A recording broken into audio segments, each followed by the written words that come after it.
My guest today is Matt Medved, co-founder, CEO, and editor-in-chief of Now Media, the award-winning Web3 media and tech company behind NFT Now, The Gateway, and NFT 100. And named by Yahoo Finance as one of the top 10 most influential figures in Web3, Matt has spent his career at the intersection of culture, media, and tech, helping creatives thrive in the new digital economy. And before launching Now Media, he led content in modern luxury, reimagined Spin magazine for a new era, and founded Billboard Dance, turning into the global authority for dance music. A former human rights researcher turned DJ producer, Matt's story spans global stages from Tomorrowland to Africa's biggest radio airwaves, all built on a mission to empower creators through innovation. We have a lot to unpack, so let's get to it. Matt Medved on the podcast.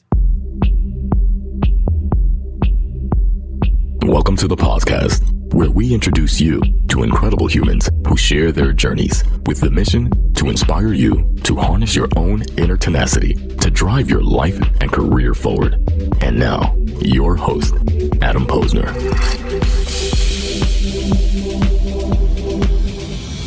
Well, welcome, everybody. We are back here at welcome to timesquare.com. I'm with my man, Matt Medved. We've known each other for a number of years through mutual friends. We've swam in the same oceans. I think a couple of years ago, I moderated a panel with you down at NFT Miami. I kind of miss that. That was fun. I remember Miami NFT week. You know, some conferences are hit or miss, you know, and I remember it was during like a really busy travel stretch for me. So I actually was thinking about, I had to go West Coast, East Coast, West Coast. A lot. And then I was like, you know what? It's all about showing up in the space. And so I showed up and I was actually really impressed. Full packed room. You know, people were really excited. They were really interested. And it was more of like that tourist crowd versus the purist crowd. People who wanted to learn about the space. That's my favorite because I'm all about, bringing in the masses. So for me, I was really happy that I showed up that day. I miss it, and we've stripped away, and we'll get to this in a little bit. We've stripped away a lot of the tourists for better or worse, and the pedestrians, the NFT craze kind of died. A lot of people got stuck, holding the bag, and I truly believe that the technology is still there. When you think about the blockchain and all that, it's just we got to get people on board. And with anything new, there's going to be the rug pullers, there's going to be the scammers, but then there's going to be the real builders and the real creators. And to me, that's exciting to see that they're still around. You seeing that? Yeah, absolutely. I mean, look at the history of technological adoption. There's always been technology as a tool. It can be used for good. It can be used for evil. In the early days, the Wild West frontiers, there are a lot of good-hearted builders, and there are also a lot of nefarious scammers, and that's just been the trajectory of all technologies. And so crypto's no different. But we're actually entering an unprecedented era of regulatory clarity and credibility. I remember buying my first Bitcoin in 2013. And if you had told me then that, it would be accepted at the highest levels of government and the financial system, you never would have thought. I would have never thought. And that's in our time span. Yeah. And obviously we're in a very accelerated time span right now. But then you also have, if we look out the window one direction or another here, like BlackRock, JP Morgan, they're some of the biggest holders of crypto. Yeah. Specifically Bitcoin.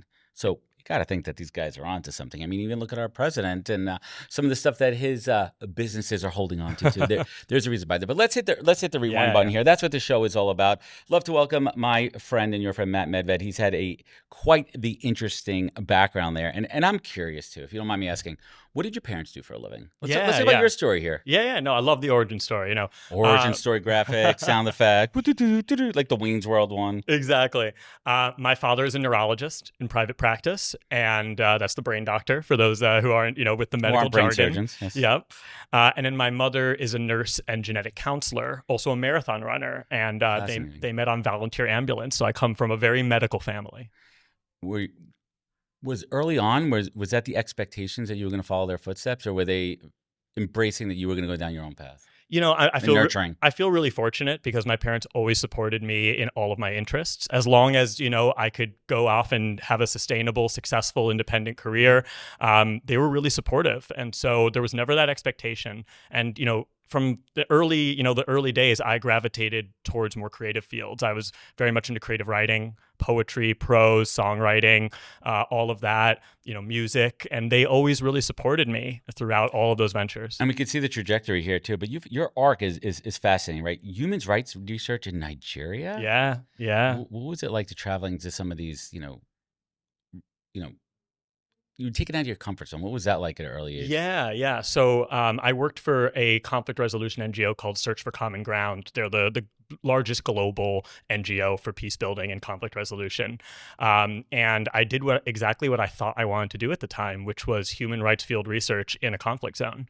I was deployed to Jos, Nigeria, which is located in between the Muslim North and the Christian South. And it's often a flashpoint just because of its location and usually like recurring cycles of violence around, especially elections, because it's like zero-sum game in terms of politics. It's like whoever wins the election tends to get all the resources, right? And we were on the ground there doing workshops with leaders in the space, whether it was religious leaders, women's group leaders, youth leaders, and helping people kind of like build those bridges of understanding. But it was intense, man. There was a period where like I was under there was fighting in the streets. Yeah. I was under pretty much like house arrest in the NGO office. Like it was harrowing. And but what did that bring? I mean, I would have to think that someone like yourself, I mean, that would excite me from a journalistic point of view, that you're in it, like you're fully in it, and like there's a real risk there. Yeah, absolutely. I mean, look, I got to see all of the sides of it. I got to do incredibly meaningful work interviewing victims specifically of security sector human rights abuse. And what is that for anyone out there? So just to give it's very complicated, but very, very brief. Let's mansplain it. Because of the security situation in Jos, there's obviously cycles of violence that tend to happen on interreligious lines. You also have Boko Haram, the terrorist group, which is not native to Jos. They come from the north and they would attack Jos. There were suicide bombings there. I remember when I asked the NGO how far away the location where I'd be staying was from like conflict area. Exactly, and they were like 2 blocks. There was a church like 2 blocks away. Isn't there a Holiday Inn down the street I could stay at? No. But because of that, there is a heavy security sector presence. It's essentially like the military is deployed. Nigerian military is deployed in Jos to keep the peace. But they also are, it's military. And so they are also, there's corruption, there's human rights abuse, there's sexual abuse that goes on there as well. So that was what I was specifically researching there. Your parents, I mean, obviously they're concerned, but did they support that? Did they say, go forth, young man? Or were they like, Matt, I don't know if this is the right move right now. Maybe you should start, covering, the local store opening over there. Well, let's just say that I've given my let's just say I've given my parents a lot of gray hairs, right? But this wasn't the first time. At this point, I had also worked in South Africa. I had worked in Zimbabwe covering the elections there at a time when, the Zimbabwean government was rounding up journalists and deporting them. So I'd given my parents a taste of this before, but undoubtedly Nigeria was the longest I'd ever been in a situation like that, and certainly the most dangerous of the places that I worked in. But I will say they were supportive. And I did obviously go through my due diligence. I had a great professor for my conflict resolution studies who I ran the opportunity by, and she told me, look, like, here's obviously, the pros and cons. Here's a risk factor. It's an NGO. They're not going to be able to like give you bodyguards or security. Right. She's like, but if you were my son, what they've put in place matches the industry standard. So it's really it's not, there's no negligence. Like they're doing everything that they can really do. It's really a matter of your own risk appetite. And I recognize that at that stage, the opportunity to do exactly what at that point I thought I wanted to do, which was be a human rights field researcher, because I wanted to go work at Human Rights Watch at that point. The opportunity was too good to pass up. And I'd love if you could just share a little bit of those experiences, whether you were in South Africa, wherever you were in the world, those kind of common themes of humanity, like being able to see it, like you saw people for who they are. Yeah. So, it was really interesting because, and kind of like a full circle thing, during my early years, my high school years, and my early college years, I was very much drawn to music journalism. Obviously I come from a music background. I'm a musician myself, and I always loved music journalism. And so South Africa, my experience in South Africa, I worked for a daily afternoon newspaper called the Cape Argus down there in Cape Town, covering real issues like, service delivery riots in the townships and like the plight of street children. And like it opened up, the situation for Zimbabwean refugees in the city. It opened my eyes up to journalism as a means of creating social change and also shining a light on social issues that deserve to be brought to wider attention.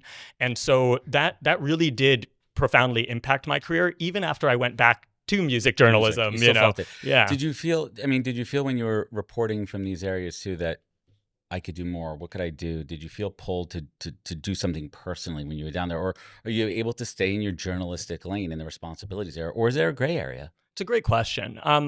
I think there is to some degree a gray area.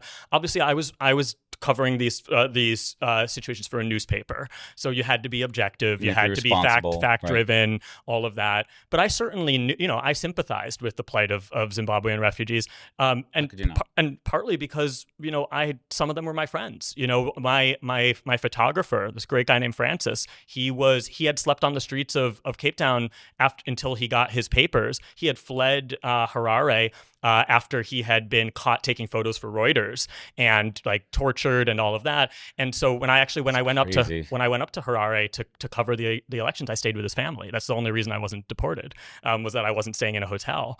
But I obviously sympathized with his plight and with the plight there. So I was certainly covering, I think like any journalist, I was covering issues that were important to me, but I was doing it in obviously an objective way and in a journalistic, fact-finding, approach. Do you miss it? That side of it, not so much. But more of the human side and the action and really being part of. Listen, music is a movement. Yeah. Technology is a movement. We'll get to all that in a little bit. But what you were doing there could really make a true difference in humanity. Yes, Web3, technology, music is all cool and fun and games, but that's the real shit there. Yeah, and so the answer is like yes and no.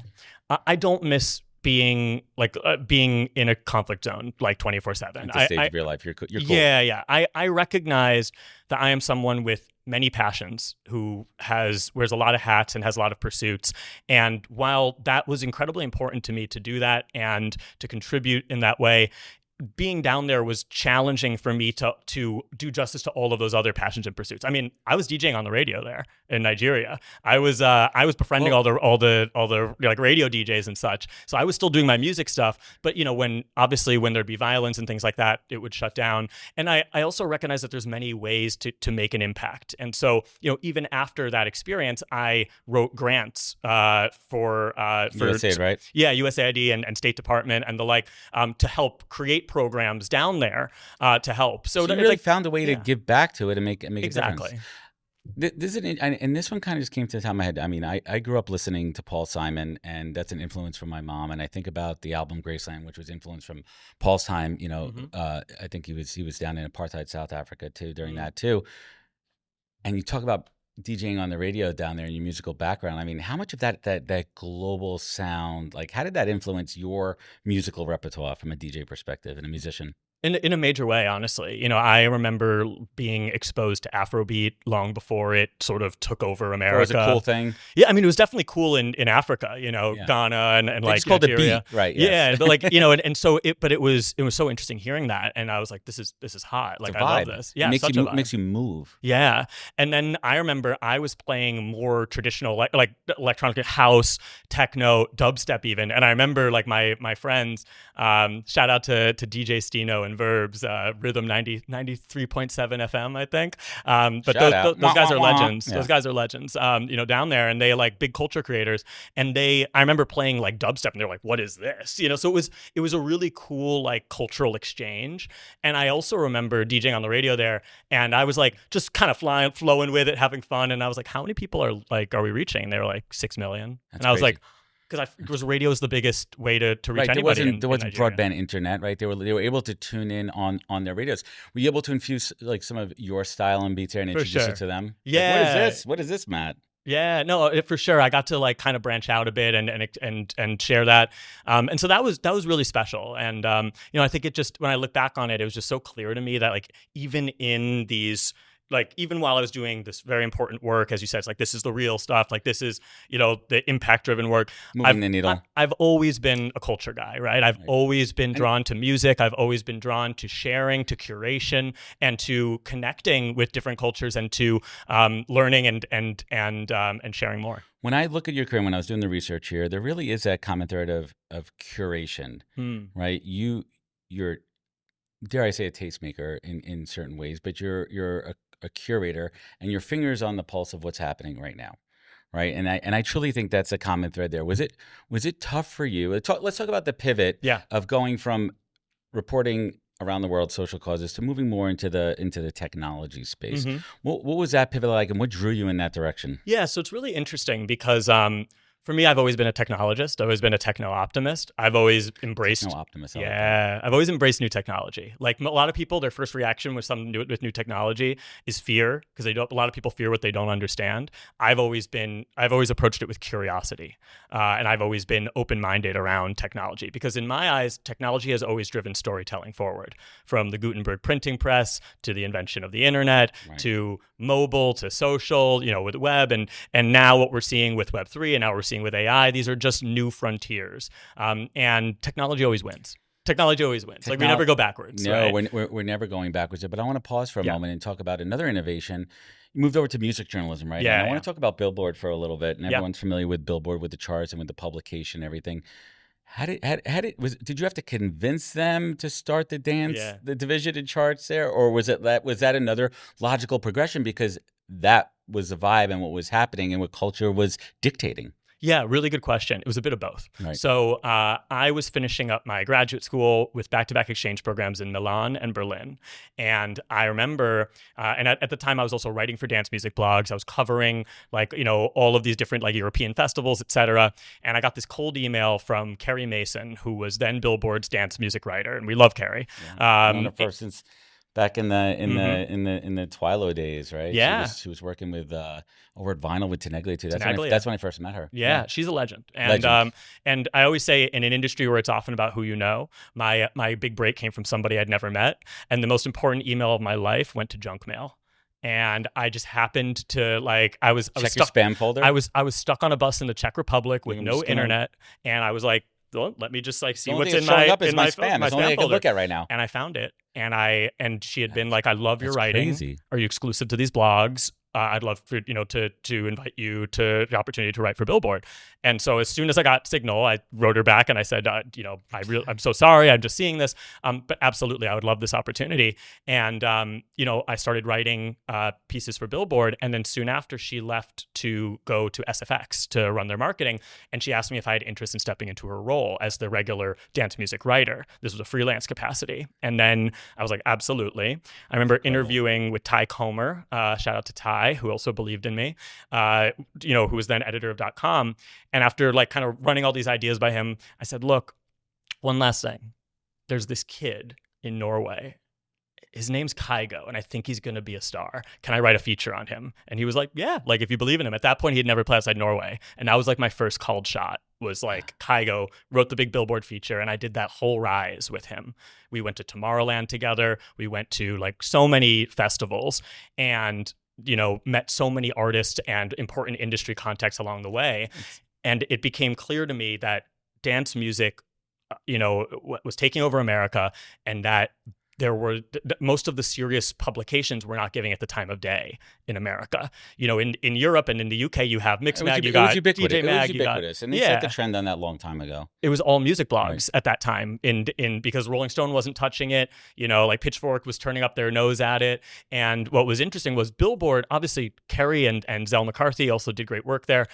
They were doing it, but they were still freelance. They weren't full time focused on building a brand for dance music for Billboard. So it took me, I came back to New York, and it took some convincing. I put together a proposal for Billboard Dance, and, the SVP of content, Mike Bruno at the time, ran it by the higher ups, and luckily we were able to make it happen. But there was, when I arrived, Billboard was still run by old rock music heads who did not believe in dance music and were constantly asking me in every morning meeting, when is the EDM bubble going to burst? To which I would respond to them. I would always come armed with stats. Right. I would come respond to them. Hey, Craig, like when is a rock music festival going to sell 300,000 tickets over 3 days? Until they stopped asking me that question. When you look at the hardcore facts and the culture migrates, right? Yeah. So the cool stuff happens over there, and then, it migrates over here too. So I want to dig in a little bit to your musical influences as a DJ. If you had your Mount Rushmore of your 4 DJs in front of you, or producers, right? Okay. Who's your Mount Rushmore? That wasn't even on my list. Ooh, that's an interesting one. It's interesting because my tastes are very wide and very far ranging. Let's keep it in the electronically produced, non-physical instrumental category. That's a new category. And now the award for the both. Well, it's also interesting because we're talking about DJs, we're talking about producers, you right? can combine the two. Okay. So here's the thing. I'm just going to throw out some because I know, and I'm sure I'll miss some. But I remember, what got me into dance music in college was listening to trance music. And so guys like Tiesto and Paul Oakenfold were legends. In Search of Sunrise. That was the one. I mean, they're a little fast now when you listen back to them. Yeah. Right, at times, but when you break it down, like we would listen on repeat like 1,000 times. 100%. I mean, CDs and so I'd be remiss not to mention them because they were just like the OGs who really, I learned about dance music and dance music culture through their music and their shows. And then you have like the whole new generation of producers, of musicians. You have the Aviciis of the world. Avicii was obviously he's somebody who I met, who I did a lot of work with in terms of like premiering his music, and unfortunately also had to play a role in reporting on his. Let's pause on Avicii for a moment. Did you have a chance to see the documentary? I did. It was so eye-opening to me. He was just a kid in his bedroom, making music. Yeah. And someone with an ear, and the names are missed, and I'll go back and edit that in. This kid could hear the beats and rhythms, and he could create them. He could create them too, and they recognized a talent there. But you go back, and it's so tragic because they really it was such an expedited timeline of success. I'm doing air quotes for anyone who's listening to this.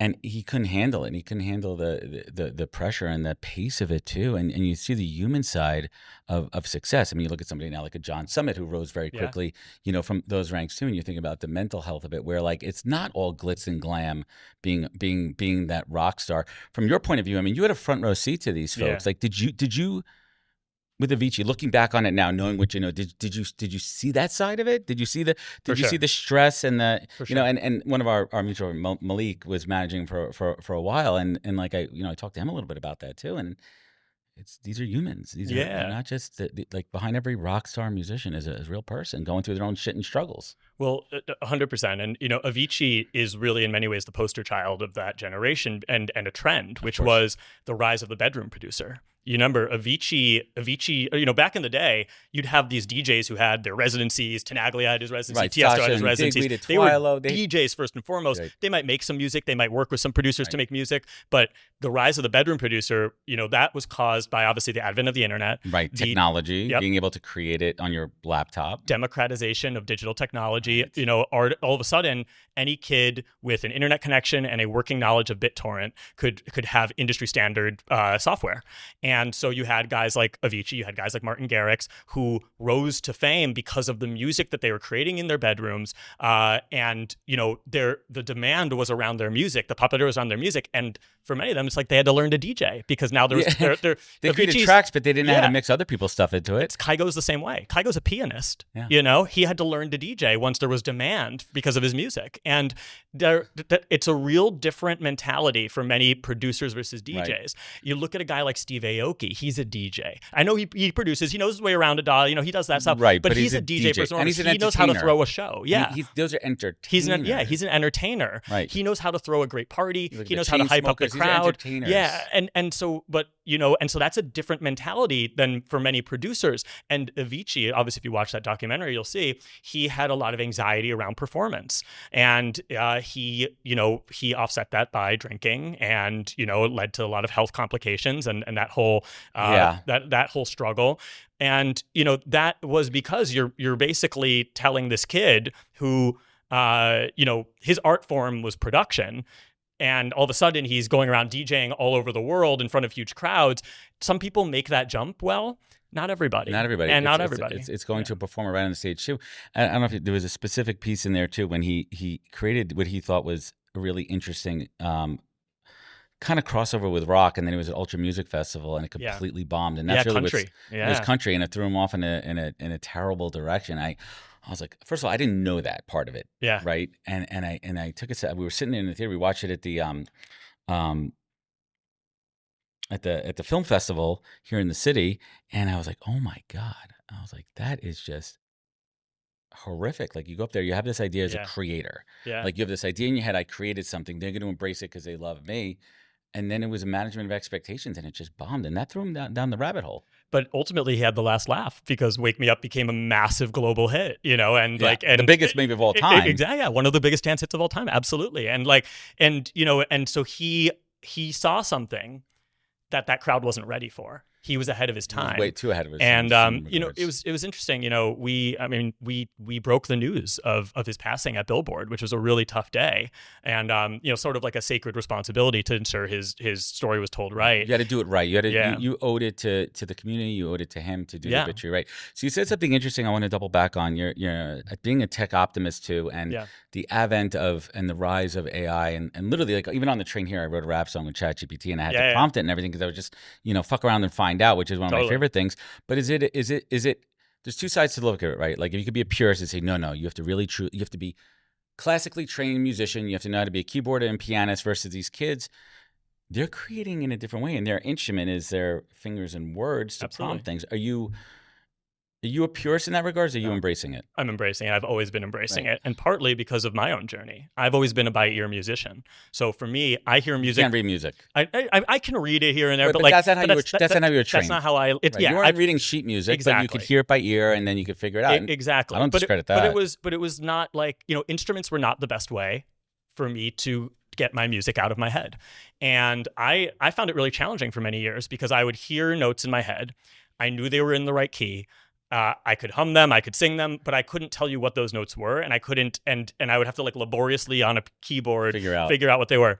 Then Ableton Live introduced audio to MIDI, huge unlock for me. Mm-hmm. I was able to sing the notes in my head into the computer, and it would make MIDI notes. All of a sudden, I could suddenly work. You moved your thoughts from your head to the keyboard to the output of the music. That's right. And so it was really that unlock that was really the intermediary there that technology allowed for. Exactly. But it unlocked the creativity in you. Yeah. And who's to say that that's not right? That's right. Beethoven rolling in his grave, I don't think he gives a fuck. That's not what's happening. Exactly. All musical instruments are tools. Some of them have more history than others, right. But they're all about enabling creatives to get their creativity out of their heads and into the world.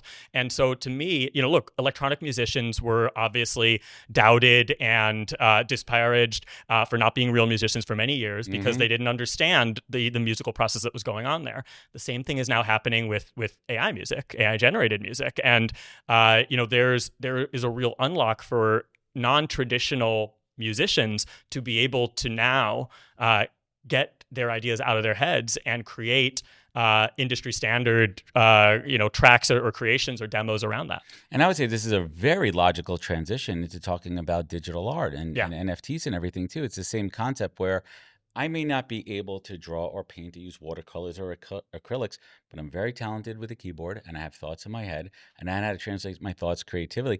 We're in those early stages, and still now to the extent where you have a divide of like true physical artists versus a digital artist, but it's very similar. Do you remember what was that first moment or like a time and place when you started to see digital art out there, and you're like, this is definitely the next thing? Yeah, it's really interesting. So, I remember, my good friend Justin Blau, who you may know, he's obviously a DJ, producer, also very early on the music NFT side of thing. And I remember seeing, he and I have been friends from the, even predating the Billboard days, the blog days, back when he was like the mashup DJ.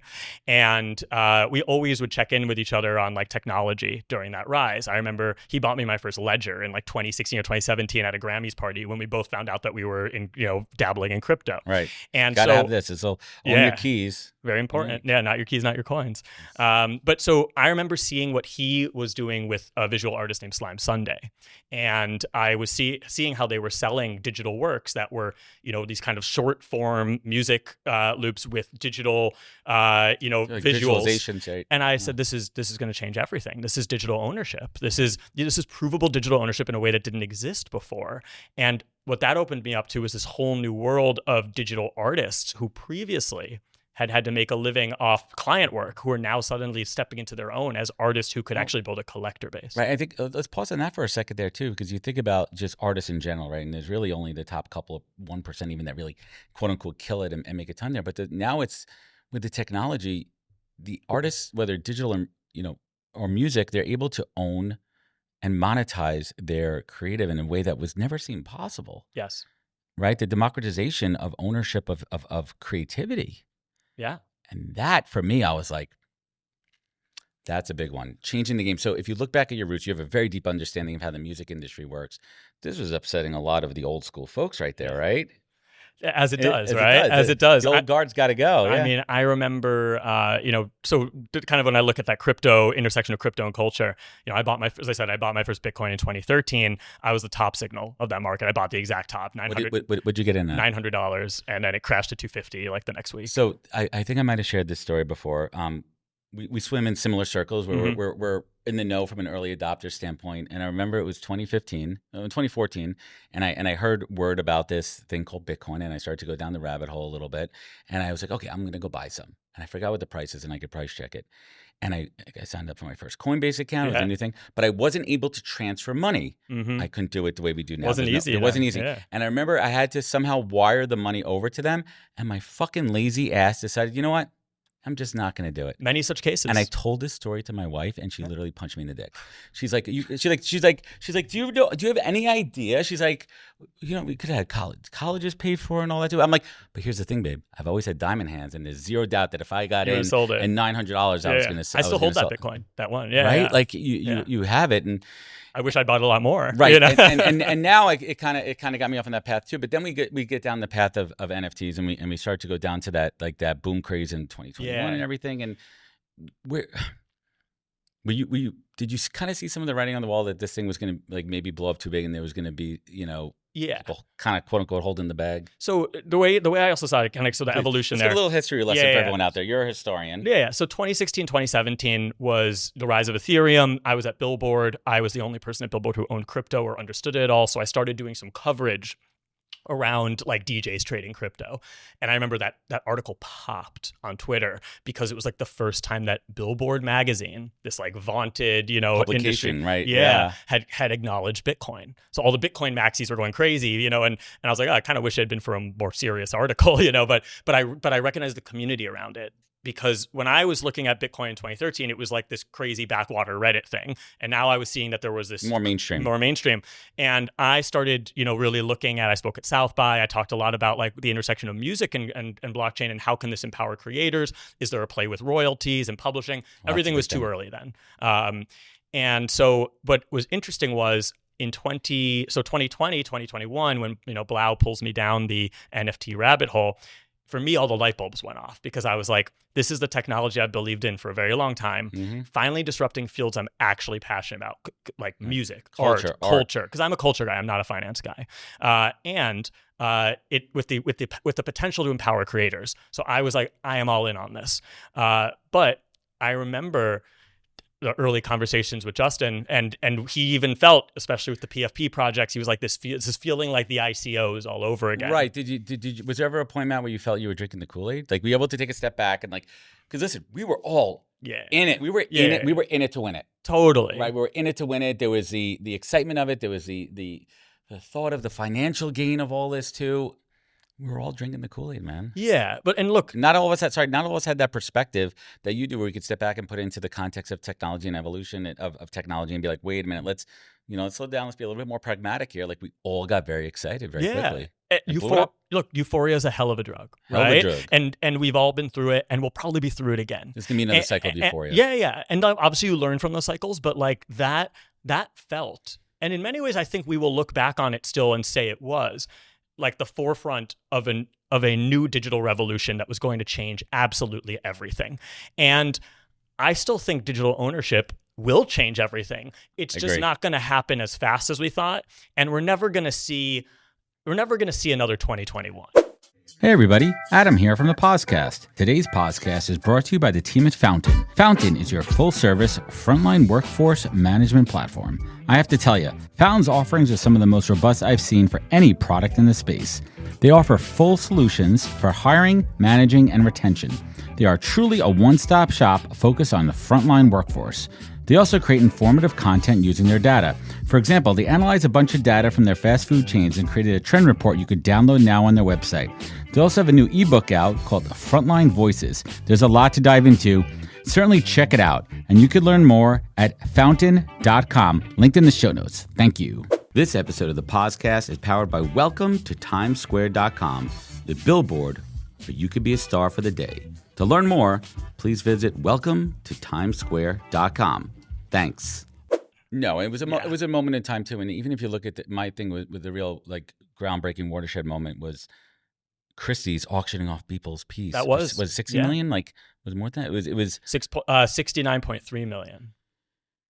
That for me, I was like, holy shit. Yeah, that made NFTs a household name. Yeah, like everybody was like, my phone was ringing off the charts, and everybody who thought I was crazy because I had left, a cushy gig at Modern Luxury. After Billboard, I ran Spin Magazine as editor in chief. Oh, we passed right over that. Yeah, it's okay. We're in the good stuff now. Yeah, it's a good stuff. And then I was running content at Modern Luxury, very cushy media job, and people thought I was insane to leave it to start an NFT media startup. But those same people, after the Beeple sale, were like, wait a minute. You were onto something. But here's the thing, and at the core of this show, we talk about all the time is the career journeys too, and thinking about the pivot. But I don't think this is a pivot. I think you knew it in your hearts because you've always been following your gut based on cultural data and direction. Mm-hmm. So that had to be a logical move for you, right? Did you doubt it at any point? You're like, shit, what am I giving up here? Was there that doubt? Well, look, Now Media, then NFT Now Media was my first company that I founded. I was first time founder. First time working for yourself. Yeah, exactly. I mean, obviously, I was the founder of Billboard Dance. I ran Spin. Part of a corporation, but you're still part of it. Yeah, and so for me, like that jump is obviously significant. But you know what? I really I felt the winds of change at my back. I believed so much and still believe in the power of digital ownership and digital assets. And so for me, I knew I couldn't stay on the sidelines. And so was it scary? Sure. Yeah. Making that kind of leap is scary, but that's the kind of jump that leads to growth. Yeah, you have to. I mean, listen, it's cliche that you have to step out of your comfort zone. But you and what the team built there was groundbreaking because it added legitimacy to it. It was a resource, right? When I was starting to learn too, and that's when we first connected. I was like, you were the guy I wanted to listen to because you came at it from a pragmatic and experience, and you were also bringing the other side of it too. Like, here's the good, the bad, and the ugly of it too. Here's what's happening. Here's some of the risk factors as well there too. But you were also, what I love so much about is you were highlighting folks that have never been on the stage before, right? You were bringing to light artists and creators and concepts that it was their time to shine. Yeah, right? absolutely. And that's what this whole world created was new stars and new canvases. And it also was a medium for traditional artists to get heard and also deflect back and open up doors to their traditional art. Yeah.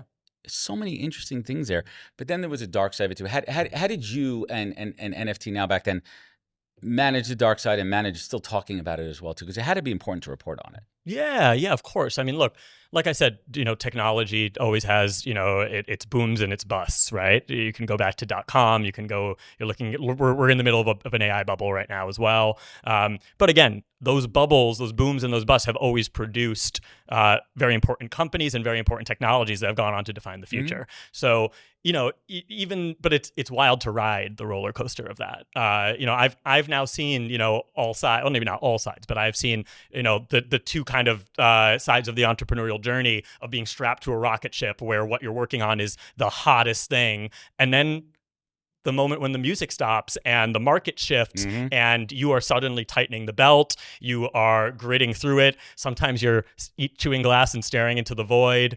Right. But, yeah. And reputations are on the line and egos on the line there too. So I want to go back and talk a little bit about starting this company. Yeah. Right. For anyone out there building a company, right, there's going to be the good, the bad, and the ugly there too. You were riding that. You guys were strapped on. You were at the right place at the right time. The moment was right in culture. You had the background, you had the network to make this thing happen, and it went off the ground. But what was that first moment in this space where you got punched in the face? Yeah, absolutely. It's important that we talk about that. Yeah, absolutely. I mean, look, like the FTX collapse was a big deal. That Terra Luna, FTX, that market collapse. The name we shall not say. Yeah. That it was interesting because that. I mean, so right after that, we had our Gateway event in 2022 in Miami, pretty cool. Which was super ambitious. That year, we took over, a whole city block. Yeah, it was like 4 city blocks. Yeah, and it was awesome. It was awesome. The Flagler District, we had partners like Porsche, we had partners like Nike, we had partners like Instagram. Porsche. I still have it. Yeah, same. 3D printed and the 911. Yeah, and the shirt and the shirts with the RFID tags, and that was.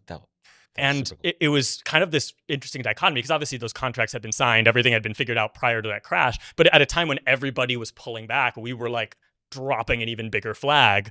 And so it wasn't so much that experience, but it felt like there was this kind of weird disconnect and, between the ambition of what we were doing and the market sentiment.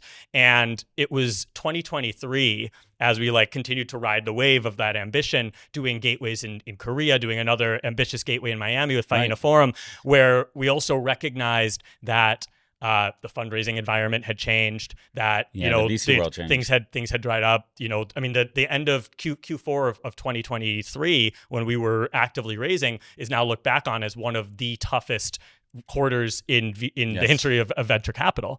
And so I would say that when we recognized that we weren't going to be able to raise what we needed to in that time frame, and we were going to have to get rid of some really great staff members and do layoffs. That was the toughest thing for me, was parting ways with really, really talented, incredible employees who had helped us get where we got. Do you think that you maintain a very high quality professional level of journalism too? Do you think that world was ready for it, and they wanted it and craved it? The traditional journalism world, correct? Was the Web3 world ready for what you guys are bringing to the table? Yeah, I think so.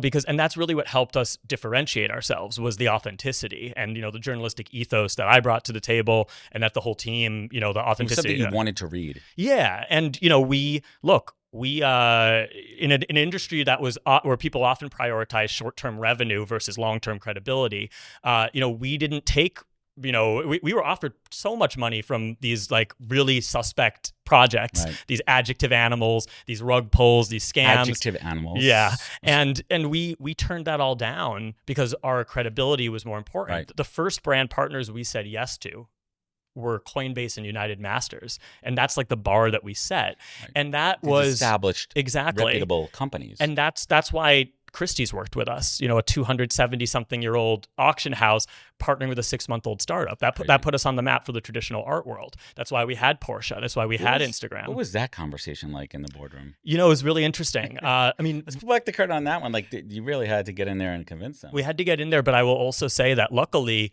we had people on the inside who understood it. We had Noah Davis and Nicole Sales-Giles, who had helped steer the Beeple sale.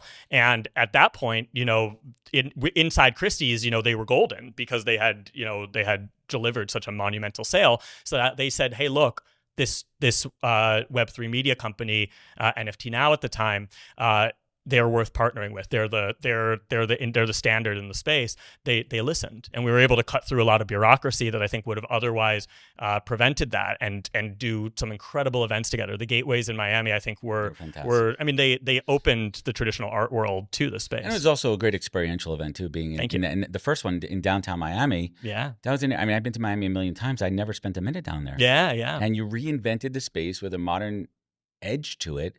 That was incredible. The one in the one activation in the bank, I remember, was really cool. And you were able to bring a modern approach in a old school traditional setting to display the work, to display the digital work, and it was amazing, man. That was an incredible vision. Thank you. So let's talk about the pivot and dropping the NFT part of Now into Now Media too. Is that simply just following the trend and the current pace that NFTs are not in vogue anymore? No, I think it's more than that.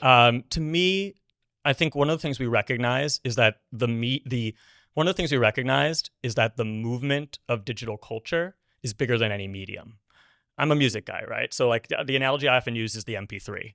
I remember when MP3 players came on the scene, everybody was talking about MP3s. We still use MP3s every day, but nobody talks about them, right? Right. It's digital music is much, it's behind there. Yeah. Digital music is much bigger than any file format. I remember my first iPod. It was the coolest thing ever. Totally. I had like 100 songs on there. I had to figure out how to move it from Napster to my iTunes. Like, what is this iTunes thing I'm working with there too? But behind it is the actual file name .mp3. That's still the technology behind a digital music file. Yeah, in that regard. And there was a period where everybody was talking about it, but ultimately, like with any technology, it receded to the background and it became more about what does it enable? The iPod moment, with 1,000 songs in your pocket. That was a game changer for Apple. And so what I'm seeing things going is I think NFTs are going to remain an incredibly important medium for digital culture, digital art, collectibles, membership passes, etc.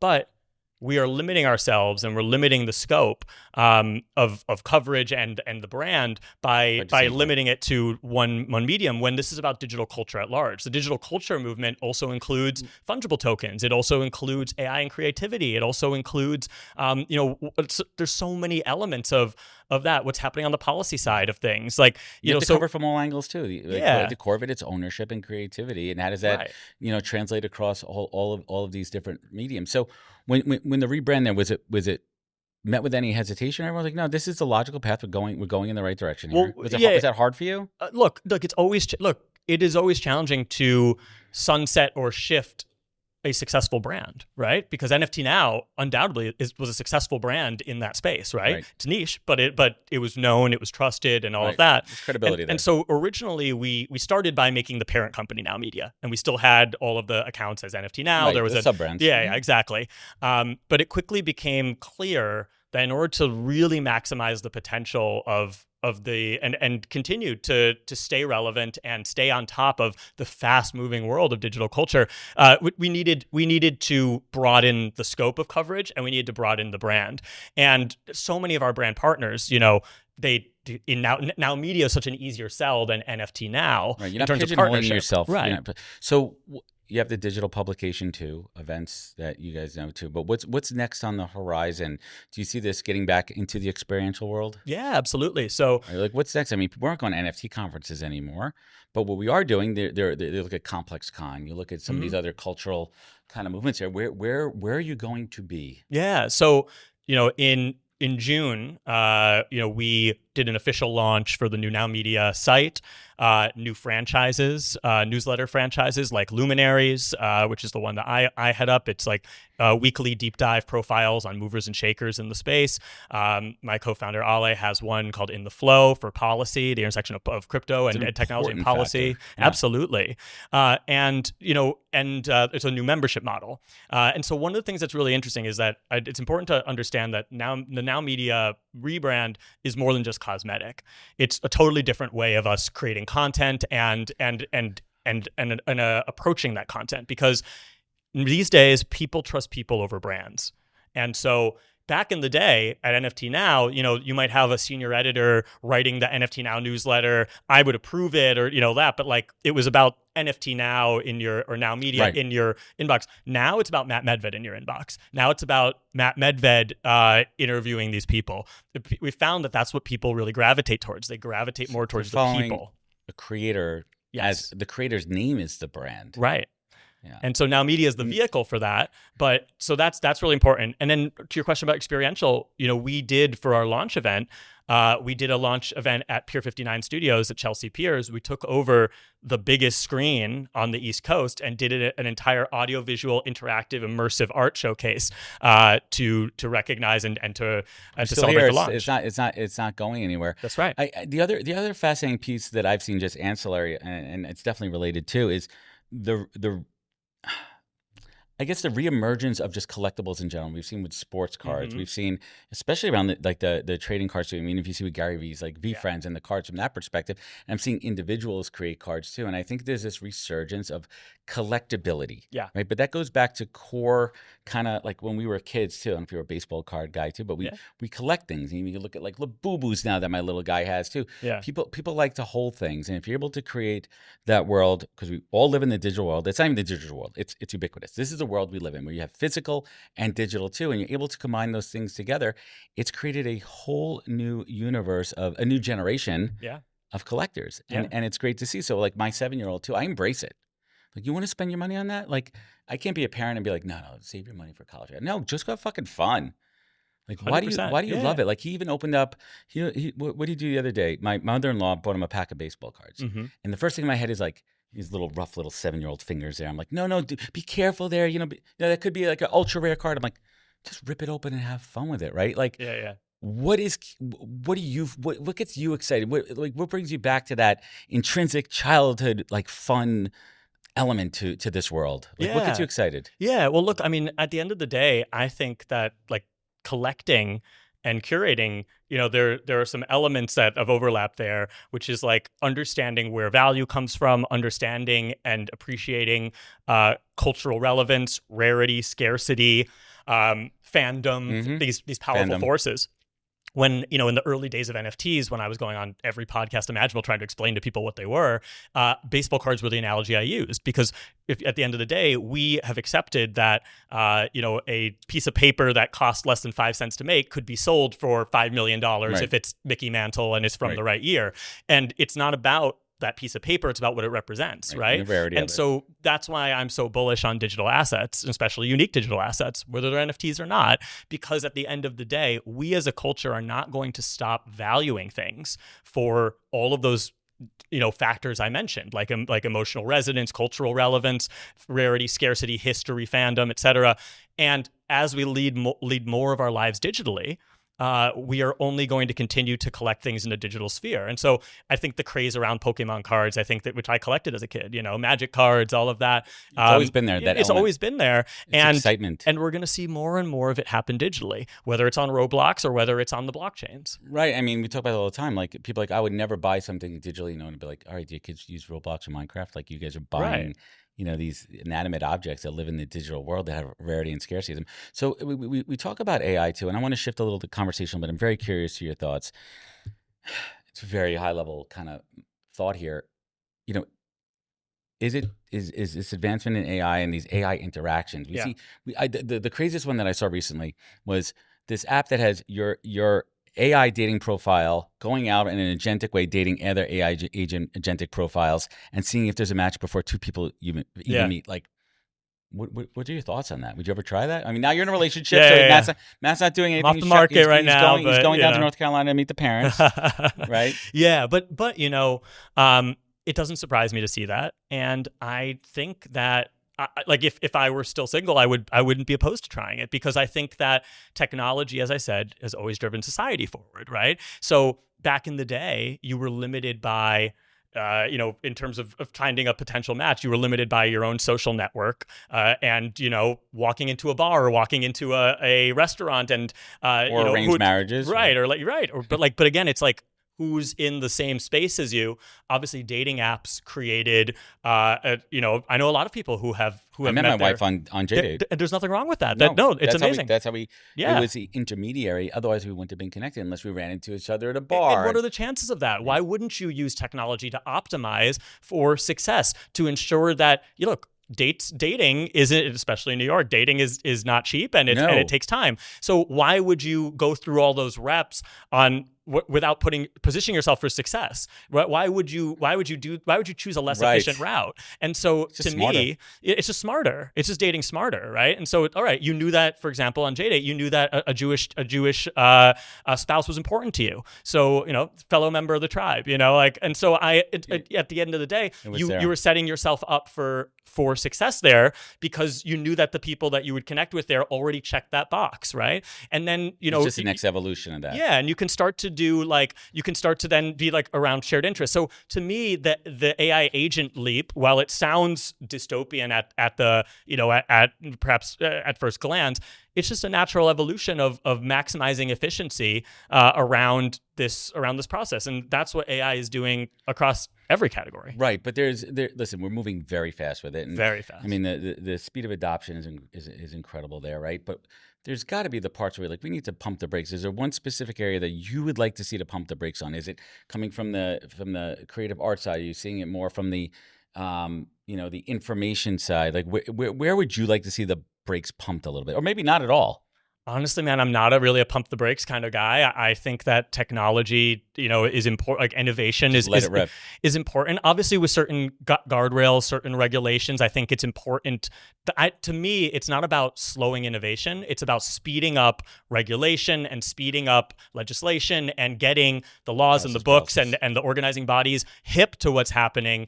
And so that they can keep up rather than slowing innovation. Well, this is an interesting one. Tell me, let's bring it back to music here. Yeah. Right. On my train ride into the city today, I prompted through more than one prompt to create a rap song about a recent health situation battle I've been going through too. And I kept going and iterating, and I'm like, it came out to really good lyrics here too. Is that taking away from the art form of true writers? Because now I could take that song, and I guarantee you there's a ton of artists right there that we know that are using some kind of writing technology to create there. Is that taken away from the true art form, and we taken away from the soul of creativity? I mean, look, if you... Music specifically. Yeah, look, if all you do is do a formulaic ChatGPT output and then throw that into Suno and then export it and upload it and be like, that's my art. I mean, yeah, that's going to sound formulaic, derivative, and that's going to be AI. That's the AI slop of music, right? But those things are popular right now. Yeah, those are a subset. Sure, right? but to me, it isn't about just about that. It's about what this technology enables. It's not about it replacing the process. It's about it enhancing the process. So to me, I view AI as a songwriting partner. So I'm still writing the lyrics. But I might hit a writer's block. I might be like, wait, what's a good line here? I'm like, I've got this. What rhymes with this? Before I would go on Rhyme Zone and find words that rhyme. I would try and a thesaurus, right? But here I could be like, hey, what are your thoughts? Okay, give me some more options. Okay, I might not even use that, but it may trigger an idea. Open an idea for may trigger an idea. It goes back to using it as a tool and not a crutch. Exactly, a tool, not a crutch. And that, again, I always say, AI really isn't going to replace those artists. It's artists who know how to leverage AI, who are going to be more efficient, punch above their weight class, right. And create things. So to me, again, AI is just another tool. It's just another tool. But hopefully we're not untraining the discerning ears who really care about lyrics and music and everything, and just going with a formulaic approach, because that's what pop music is. I mean, that's scary. I think in the next 5-10 years, AI is going to be a part of every songwriter and producer's arsenal. They're going to use it to varying degrees. And the artists who are actually successful are going to be the ones who figure out how to leverage that technology to enhance and augment their own innate creativity and create incredible music that sounds human, that is distinctly them, but they're doing it faster, they're doing it more efficiently, they can do it at scale, and ultimately, they are leveraging the tools of our time to create great art. And here's the thing: if it catches on, which it will, we're gonna have AI generated hits very well. Very that's soon. where I was going with this one, man. It's happening out there, and you could do it with those tools. Yeah, there's enough of a library of a current modern artist where they could different tonality within the voice too, and plus manipulate it digitally, where they just prompt it. Yeah, and here, look. At the end of the day, the way I see it with my own music, I see it as creating demos. I'm still gonna want to go get a real vocalist to record it. But as a songwriter, I have these songs in my head. Why not be able to get it out of my head into a workable demo, with an AI vocal on Suno, with an arrangement, and then we can go in there. I mean, as a musician, as a music producer myself, somebody who knows his way around Ableton, who knows who's produced and released tracks and remixed major artists and all that. To me, it's a huge unlock because it's like I can now, if I hear a sound in my head, I can create it. It's like creating my own sample packs. And for me, the exciting thing isn't hitting, and I use Suno, love Suno. I'm actually interviewing the CEO of Suno for our Luminary series. And, for me, it's not about hitting generate, putting it down, and then just being like, here's my track. No. It's about using it to create loops, tools, different things, break it into stems, bring that into Ableton, add my own things, take this, twist it, add it something. But it's just like up a whole new creative process for you as an artist and somebody out there where now I could expand, where you literally hit the nail on the head right there. How do I 10x my brain and my output? Yes, exactly. And if you think about it that way, that is the tech optimist viewpoint. Absolutely. So Matt, what's keeping you up at night these days? Well, I mean, look, keeping me up at night these days. Look, I do think that we're losing the human connection in many things. Again, as a techno optimist, I recognize that these concerns could be seen as contradictory, but I don't see it that way. I think it's important to maintain the human connection. I feel like I'm seeing a lot of echo chambers. I'm seeing a lot of people, doing whatever it takes to succeed in algorithms, and becoming less and less human, less and less empathetic every day. I agree with you on that one. I mean, look, I feel like, obviously Twitter is ground zero for crypto, right? That platform has changed considerably in terms of the algorithm, in terms of the content that succeeds on it, in terms of what's being amplified. The ownership change made a difference. Yeah, it did.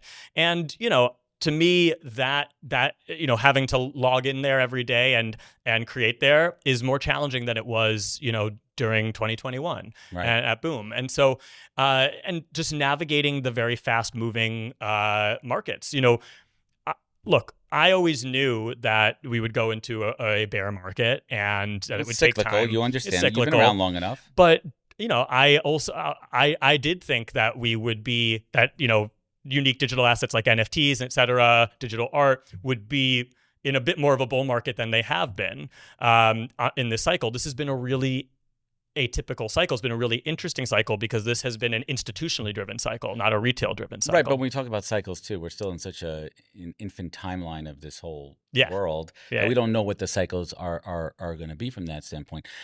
I want to close out talking about legacy too, and we're not getting any younger here too, right? You're building something here for real, right? With Now Media, and what does that look like? Like, is this? Do you think that this is going to be forever, or do you anticipate some more pivots coming down the road? Look, I mean, I think it's I think in an industry and in a space that evolves so quickly, you can almost never say that anything is forever, right? Because things are always changing, and you're always evolving to keep up with what's happening. What I mean though is like, sorry, let me reframe that for a moment.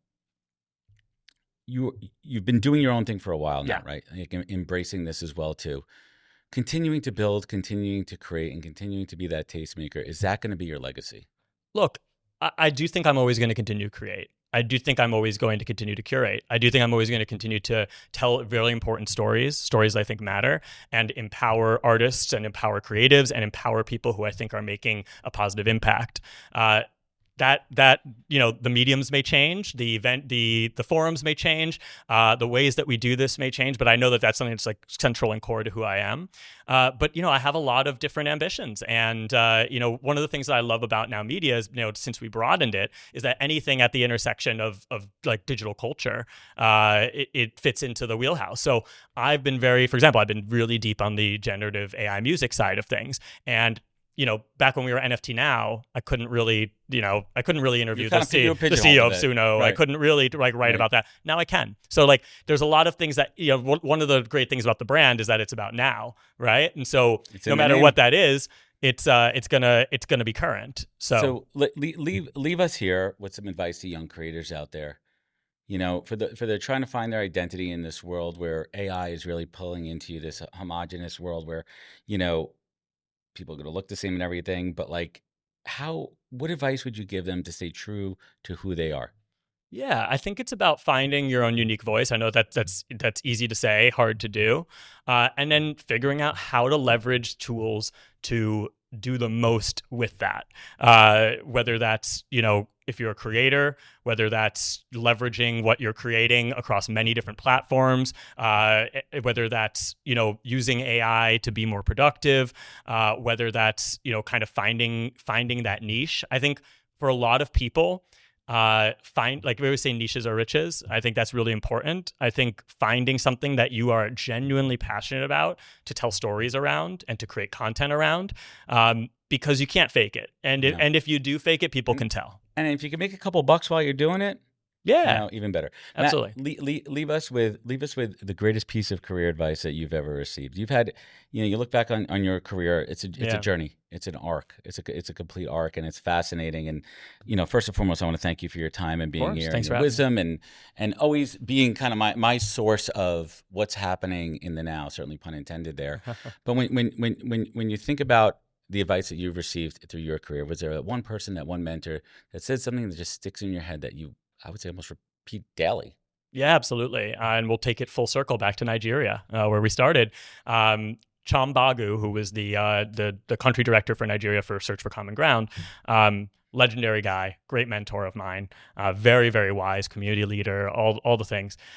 He gave me, I remember coming to him for advice. I was going through kind of like a challenging time, and I asked him, for what were some of his guiding principles, and he was like, real simple, 2 things: stay open, don't force things. And I just loved how he boiled it down to 2 very simple things to think about. And when I think about my career, staying open to things and not forcing things has been such a really important kind of like gut checklist for me, where if something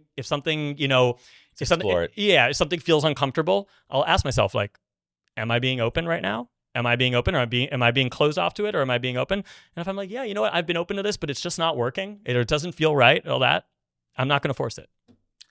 That is sage advice. Matt Medved, I want to thank you so much for joining us here on the podcast. I want everyone to check out nowmedia.co /subscribe. We're going to link it up in the show notes. Where else could folks find you? Where could they connect? Where could they learn more? Yeah, absolutely. That's great. My personal stuff is all at Matt Medved on the Web 2 platforms, and probably at Medved on the Web 3 ones, and at Now Media across everything for our socials for Now Media. As I said, we'd love to welcome you to our subscriber base and getting involved with our community. Well, definitely check it out. I want to thank everyone for joining us here on this episode of the podcast. You know where to find out more at thepodcast.com. Follow us on all the social media channels. You know where they are. They're linked up below. Remember, be good to yourself, be better to others, and catch us next week for another great episode of the podcast. Take care, everybody. That's how we do it. Wisdom is forever, but for us, it's time to go. Thank you for joining us. Luckily, we'll be back with our next episode soon, jam-packed with more incredible humans. Thank you for listening, subscribing, and sharing. To join the conversation, search The Podcast on LinkedIn. And to catch up on past episodes and more info, please visit www.thepodcast.com.